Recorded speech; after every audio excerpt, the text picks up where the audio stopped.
Et nous avons pour ce spécial direct décembre un invité également spécial, puisque de coutume, invité musical, on reste dans le domaine de l'audio, de la radio, mais l'invité c'est un cher ami présent, comédien, acteur hors pair, si je puis dire, Bastien Montes. Bonsoir Bastien. Bonsoir. Et qui a d'ailleurs amené le thème carrément de l'émission. Il a amené le thème de l'émission.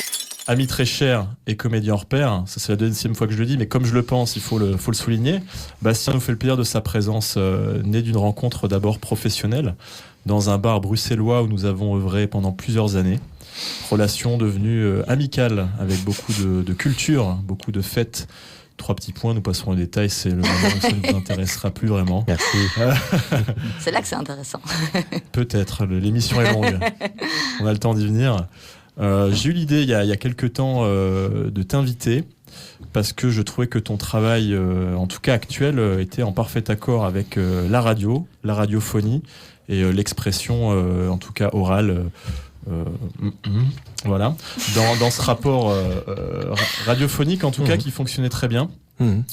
Parce que tu utilises ton savoir-faire en tant que comédien, en tant qu'acteur. Tu es issu du Conservatoire de Liège, donc en théâtre, où tu as fait beaucoup de rencontres d'autres personnes, effectivement, que je connais, notamment Damien Trapletti, Nicolas Tagawa, des acteurs maintenant qui œuvrent sur Bruxelles et avec lesquels tu as collaboré pendant de nombreuses années, notamment dans Cowboy, qui était une pièce que j'ai eu le plaisir de voir il y a quelques années au Hall de Scarbeck, réalisée par Delphine Debar, avec une troupe liégeoise qui a très très peu tourné, mais qui était très très très plaisante à jouer le temps qu'elle existait. C'est très comique. Ouais. Oui, c'était comique. C'était absolument comique.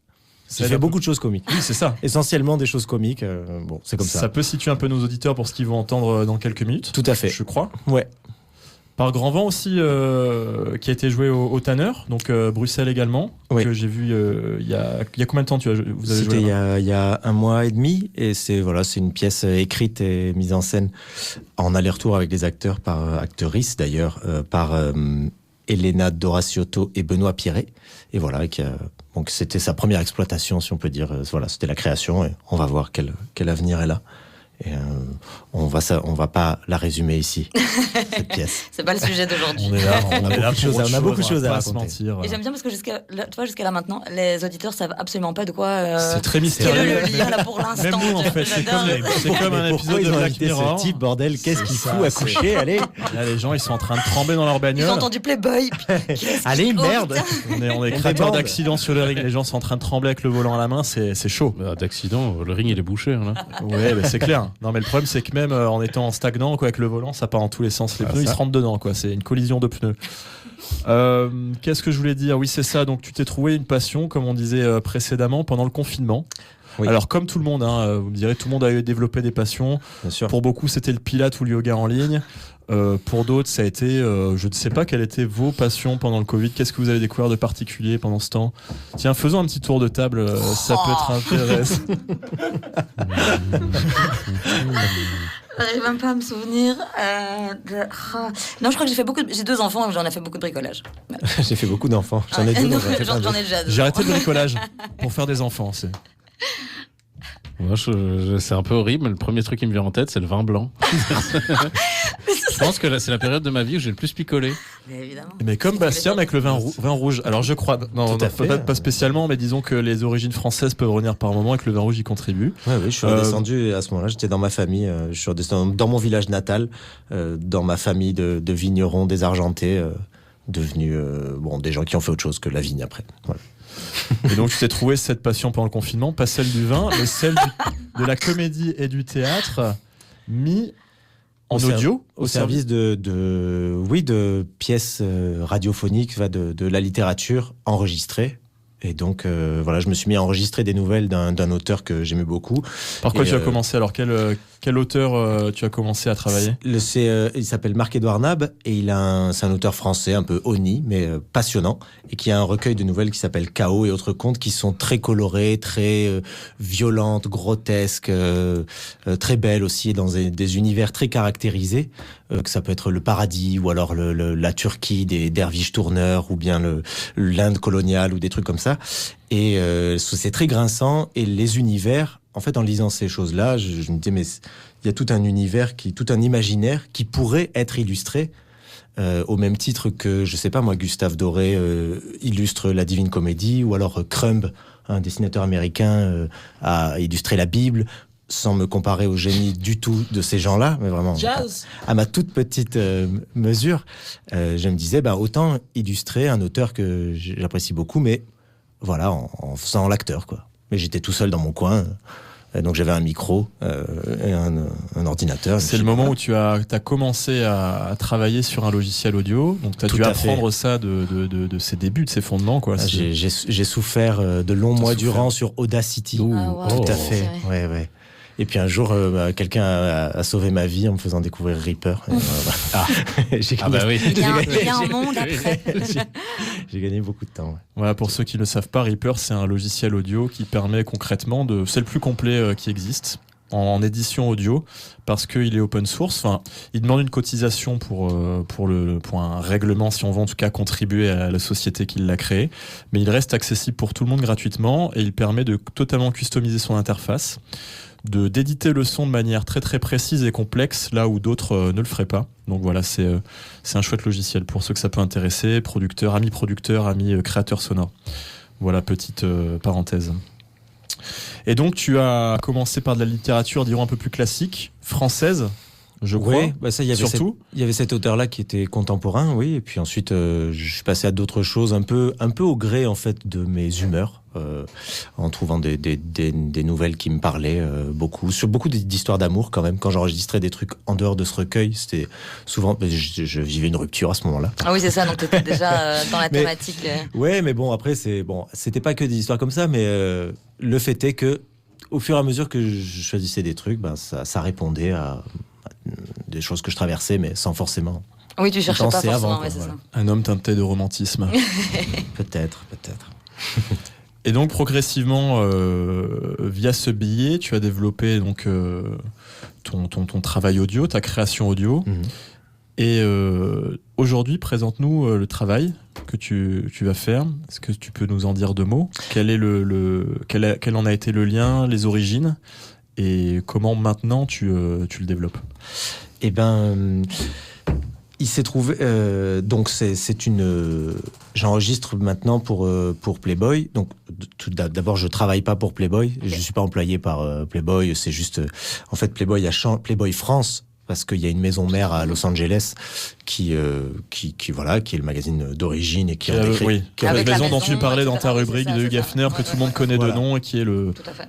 Et qui est plus un label aujourd'hui qu'un magazine. Je crois qu'ils veulent revenir à un truc papier, mais qui va sans doute faire un flop aux États-Unis. Mais après, ils ont des enseignes internationales qui comptent plus ou moins fermer d'ailleurs. C'est un truc qui change de direction à peu près tous les 3, 4, 5 mois. Et en fonction du nouveau venu qui arrive, il dit non, maintenant ça suffit. Bon.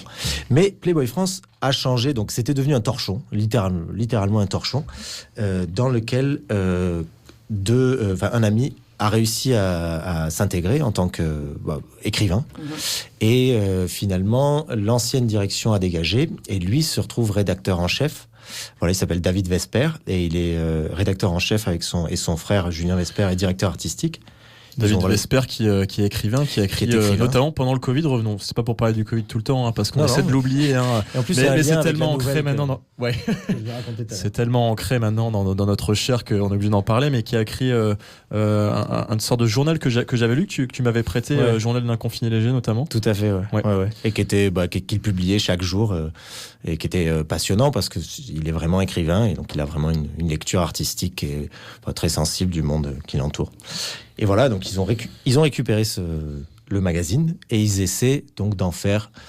Ils ont une nouvelle ligne. Et donc, pour parler un peu de ça, ou alors, oui, allons-y, on peut en parler. Justement, une nouvelle ligne par rapport à quoi par rapport, disons que toutes les questions que tu as abordées dans ta chronique et qui sont vraiment les choses les paradoxes, les choses à pointer sur Playboy, qui était aussi quand même un magazine qui a accueilli beaucoup d'écrivains. Tout à fait. Oui, c'est vrai que c'est quelque chose que j'ai pas d'artistes, mentionné, hommes et femmes. Hugh Hefner a toujours tenu justement à se différencier des autres médias pornographiques, érotiques. C'est justement qu'il a, depuis le début de sa création, a toujours donné des pages et qu'il y a toujours eu une plume, en tout cas, d'auteurs, autrices contemporaines. Et donc, à faire appel à des... il voulait quelque chose de qualitatif, quoi. C'était pas l'idée d'en faire, en tout cas, comme tu disais juste avant, l'évolution jusqu'à 2000, où c'est devenu un torchon. C'était pas du tout l'idée de base qu'il défendait, en tout cas.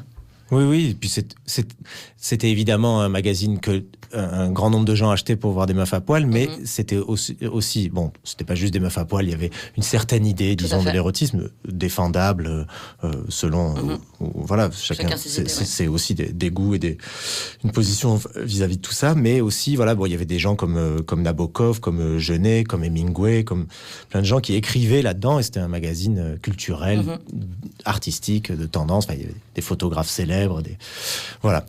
Et donc, voilà, c'est un peu cet esprit-là, disons, premièrement, c'est cet esprit-là qui essaie de retrouver aussi ces deux directeurs artistiques, c'est-à-dire d'en faire un magazine artistique, beau, un bel objet, et avec des textes travaillés, avec des artistes vraiment, dont on développe vraiment le travail, et voilà.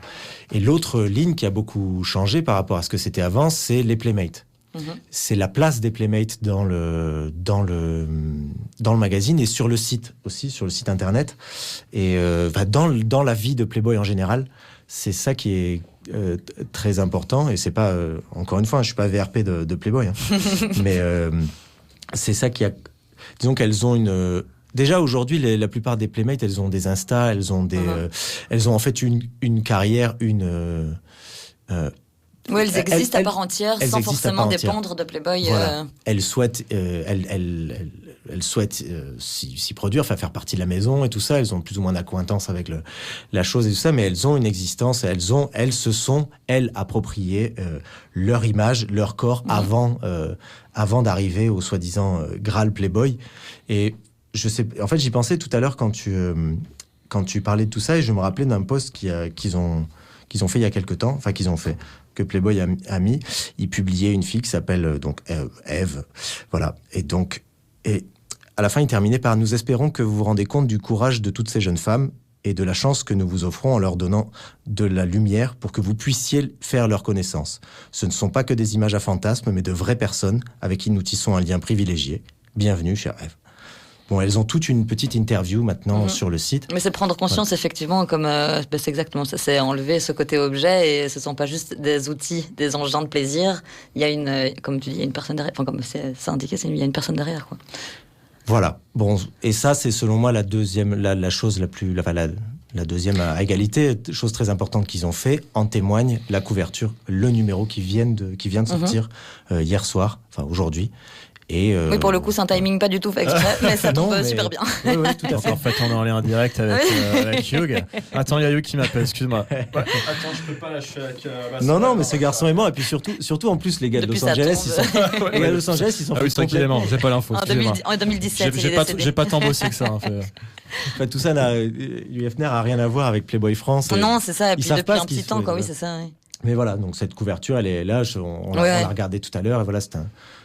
Et ça dénonce les violences conjugales et la maltraitance faite aux femmes. Voilà, et ça, le numéro est axé autour de ça, et d'un rapport de l'ONU qui dit que toutes les 10 minutes, une femme est tuée par un homme de son entourage. J'ai une petite question. Est-ce que tu aurais collaboré t'aurais proposé du contenu si la ligne éditoriale n'avait pas eu ce changement? Enfin, c'était important pour toi qu'il y ait cette évolution dans les valeurs que Playboy défend, en tout cas Playboy France? Moi, au départ, ce qui a été important, c'est quand j'ai vu le changement. En fait, ce qui m'a tout de suite mis en confiance, c'est que donc l'ami, disons-le, qui est maintenant rédacteur en chef, a d'abord repris le site. Et quand j'ai vu ce qu'il faisait sur le site, c'était vraiment de grande qualité.